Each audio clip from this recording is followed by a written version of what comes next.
Howdy, welcome back to the Addicted Motors YouTube channel, and this was not supposed to be a video.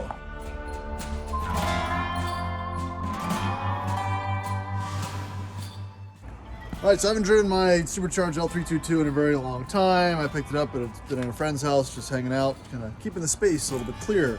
So I picked it up, went to the grocery store, I was putting groceries in the back seat, and I noticed something. And probably judging by the title, you know what this video is already about. I should stop looking for bad things. So this truck, again, the idea was kind of like a long-term daily driver, prove it's the best Land Rover, blah, blah, blah.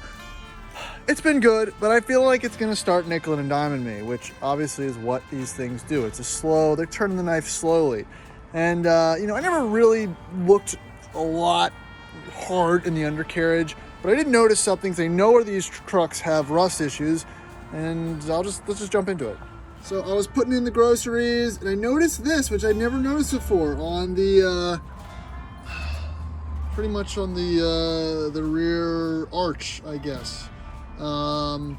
Which, you know, the problem with these is there's a lot of plastic cladding, and it just retains salt and any type of corrosive material. So instead of just ignoring it like I should have, I obviously, well, I pulled the piece off, the plastic covering, after watching one of Sam's Motor Machines video where he did some rust repair on his L322. I was like, let's just see. Let's just check it out. And, you know, like anything in my life, I shouldn't. So this is what it looks like. I got home and put my finger through it. Let me see if I can get the light correct here. Yeah, big old rust hole. And obviously I just poked it and all fell out, and I just grinded it down a little bit. So yeah, I'm gonna fix this incorrectly by grinding it down, coating it with some anti-corrosive material, and then probably just filling it with a whole bunch of seam sealer and painting over it, because it's just the body, it doesn't matter. I don't need to rust anymore. It gets covered up by the cladding. Not worth welding, 100%, because all these cracks and crevices, all they do is just retain corrosive materials, and it's just not good. But if you're buying on these trucks, these archways are very susceptible, because there's just lots of places for material to collect, corrode, and just store itself. This just is a big trough for BS, so that's why I just sprayed all this out. So if you're looking at an L322, check there, check here. This is the other part on the back side that just contains a whole slew of schmuck, which mine's okay there. The other side's fine, but you know, this is always fun little surprises, yay.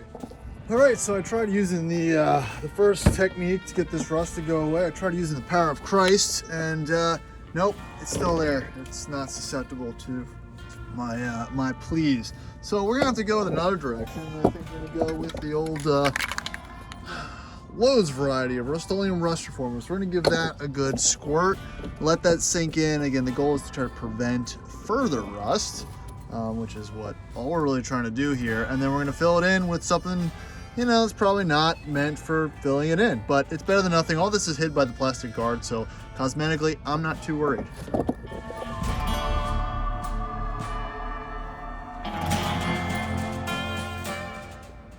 All right, so while that's drying, let's go around the front.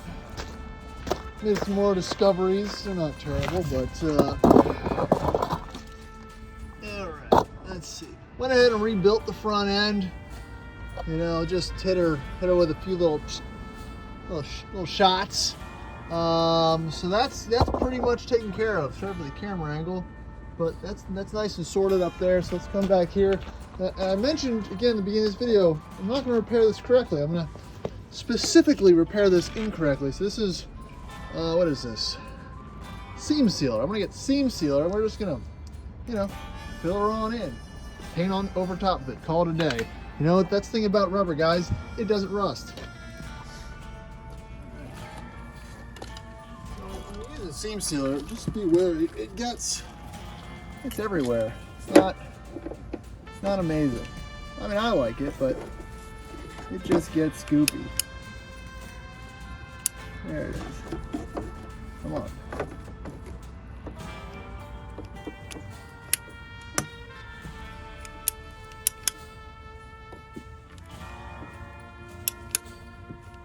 Just gonna get it all in there.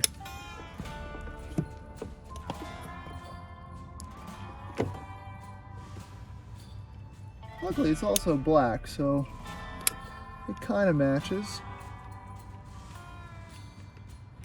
And it lays relatively flat. Like I said, my goal is just to close off this affected area so material and just this corrosive goo isn't just going to live there like it has since probably 2008. So we're just gonna smear it around. Probably wasn't a great idea. Now it's gonna be everywhere. Close up the holes. Oh, great. Yeah, that stuff's sticky.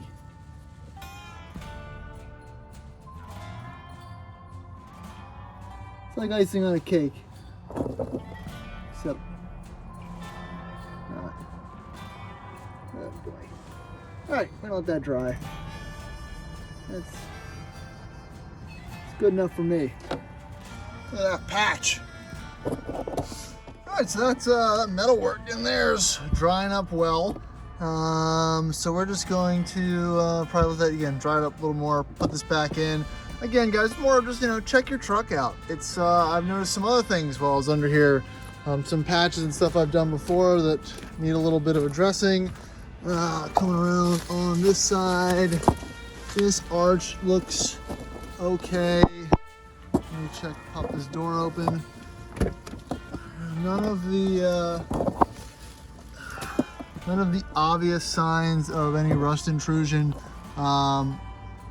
visible. I think what I did is when I did the whole front, when I was doing the front bits for the struts, I took these panels kind of halfway off and I didn't see anything on the front. Thought I was good, didn't really check the back. So kind of glad I did, kind of glad I didn't, kind of wish I didn't, but you know, it is what it is. I've also identified some bushings and stuff that I think I'm probably gonna have to change out, but that's gonna be all on the back burner. I have too many projects, too many automotive expenses going on at the moment to really justify doing a lot of, let's call it neglected maintenance. But other than that, it's fine. Like I said, it's running and driving, it'll be good. So let me let this dry up a little bit and we'll wrap this one up. All right, so that's gonna wrap this one up. Again, short and sweet. Just really wanted to kind of run through how to fix rust, but not the right kind of. When I say rust, I mean how to fix rust the right way, the wrong way. And when I say fix rust, I mean how to fix rust right the wrong way. So that's kind of what we're doing here. We're just kind of cobbling it together, preventing future rust, and that's kind of what the issue is. And again, the moral of the story is don't look, because if you look, you're gonna find it. If you find it, you have to fix it, and then it's 9 o'clock and you're standing outside your house wondering why you do this. But it's always good to have some new projects. This was not what I wanted to have up here. What I was planning on doing was doing another undercoating of the Land Cruiser, but it's always Rover's taking priority over everything else. And then I think after that, maybe this summer, I'm going to do a coating on the Classic as well, if that ever stops leaking power steering fluid. It's leaking power steering fluid pretty bad. So again, L322, I'll do another update later on the full almost 8 or 9 month update on it, but until then I'm just going to keep driving it, and I'm sure I'm going to discover some more issues. So appreciate you watching. Please like and subscribe to all that fun YouTube stuff. Obviously, you can see I've got a backyard full of problems, so these videos just make themselves. Thanks for watching. See you next time.